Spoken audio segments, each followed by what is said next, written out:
విన్నావు కదా రోజా! ఆ చామంతికి అసలు బెల్లమే దొరకదు అని రమాదేవి చెప్పటంతో అత్తయ్యకి చెప్పి దాని మొక్కు తీరకుండా చేసేశాను.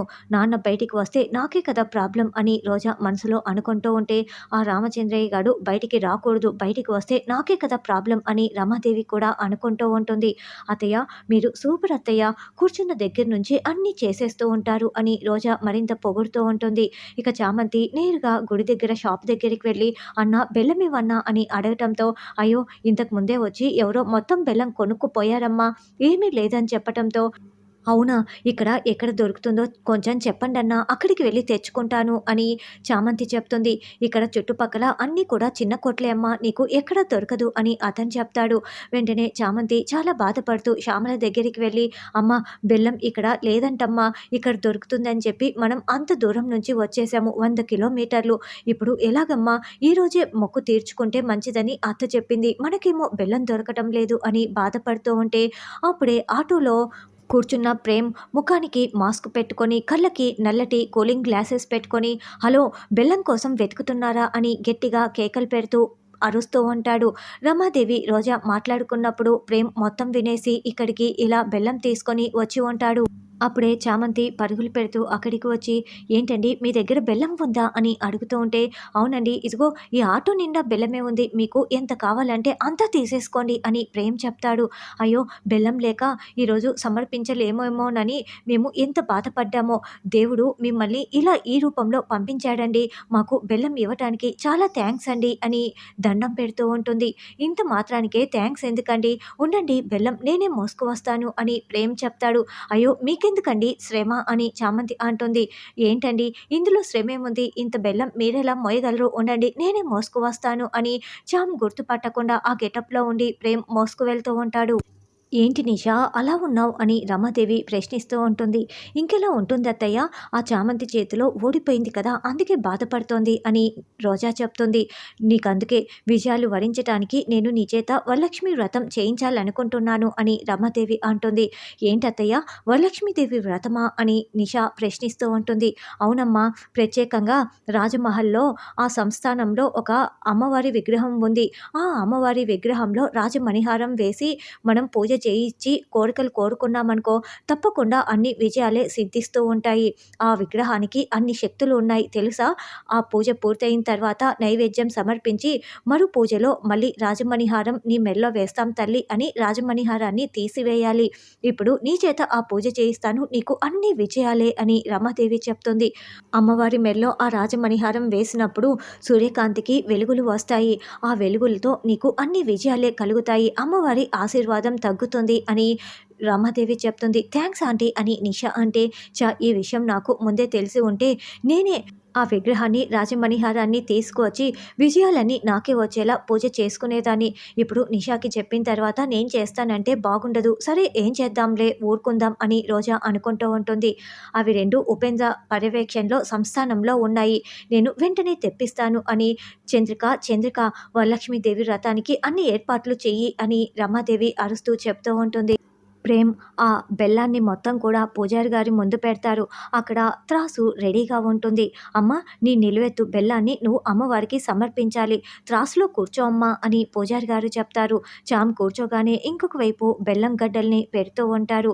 అది సరి సమంగా కంటే కొంచెం ఎక్కువగానే తూగుతూ ఉండటంతో, సరిగ్గా తెచ్చావు నాయనా అని పంతులు గారు చెప్తే, నాకెందుకు చామ్ బరువు తెలీదు పంతులు గారు, అందుకే నేను ఇలా తీసుకువచ్చాను అని ప్రేమ్ మనసులో అనుకుంటూ చాలా సంతోషంగా చూస్తూ ఉంటారు.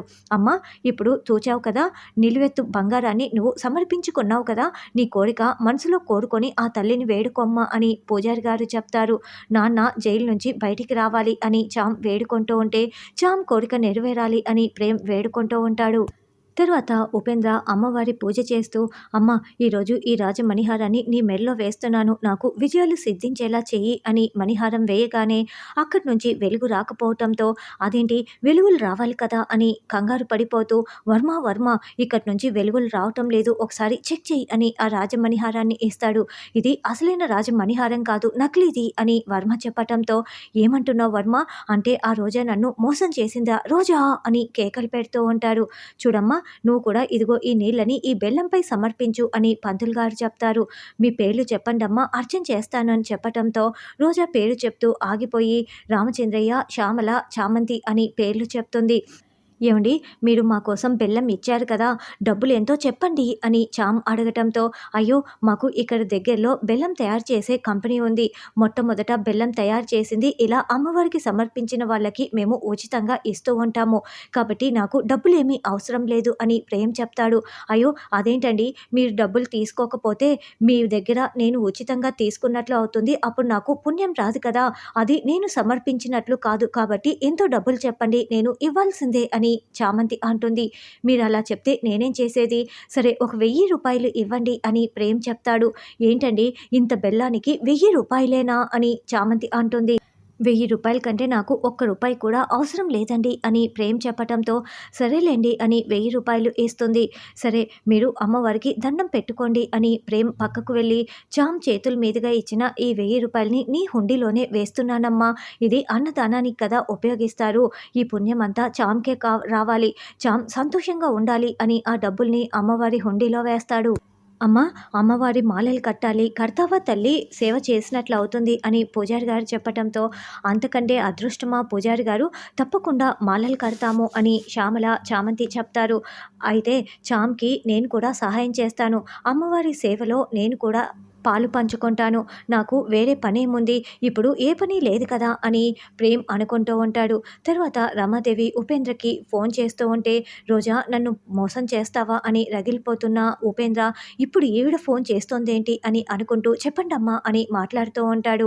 ఇప్పుడు ఆ విగ్రహాన్ని, రాజమణిహారాన్ని తీసుకొనిరా, ఇక్కడ వరలక్ష్మీదేవి వ్రతం జరిపించాలి అని రమాదేవి చెప్తుంది. అంటే ఇక్కడ రాజ సంస్థానంలో కూడా చేస్తున్నాం అని అతను అనడంతో, అక్కడ ఎప్పుడైనా చేసుకోవచ్చు, ముందు ఇక్కడికి తీసుకురా అని రమాదేవి చెప్తుంది. ఇప్పుడు నేను ఈ రమాదేవికి చెప్పానంటే నేనే ఏదో మోసం చేశానని అనుకుంటుంది. నన్ను నమ్మదు కాక నమ్మదు. కాబట్టి రోజా నీ అంతు చూస్తానే వస్తున్నా అని ఉపేంద్ర అనుకుంటూ సరేనమ్మా అని ఫోన్ పెట్టేస్తాడు. నేను కూడా సహాయం చేస్తానండి అని ప్రేమ్ రావటంతో, మీరింకా వెళ్ళలేదా? సరే అలాగేనండి, మాలలు మీరు కూడా కడతారా అని చామంతి అంటుంది. అదేంటి, మీరు ముఖానికి మాస్క్ తీయలేదే అని శ్యామల మొగసైగలు చేస్తూ ఉంటే చామంతి వివరిస్తూ ఉంటుంది. తీయండి అని చామంతి అంటుంది. అంటే నాకు కాస్త డస్ట్ ఎలర్జీ ఉందండి, అది తీశాననుకో నాకు జలుబు చేస్తుంది, అంతేకాకుండా స్పృహ కూడా కోల్పోతాను, ఎందుకంటే ఊపిరి సరిగ్గా ఆడదు అని ప్రేమ్ అబద్ధాలు చెప్తాడు.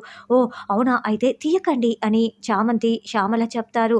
సరే కానీ మీ పేరేంటి అని చామంతి అడుగుతూ ఉండటంతో, నా పేరు ప్రేమ్ అంటూ ప్రేమ్ షేక్ హ్యాండ్ ఇవ్వబోతూ ప్రే అని ఆగిపోతాడు. అయ్యో బాబోయ్, కాస్త ఉండి ఉంటే నేను దొరికిపోయి ఉండేవాణ్ణి, ఇంకా పూర్తి పేరు చెప్పలేదు అని ప్రేమ్ అనుకుంటూ మాట మార్చి చెప్తూ ఉంటాడు.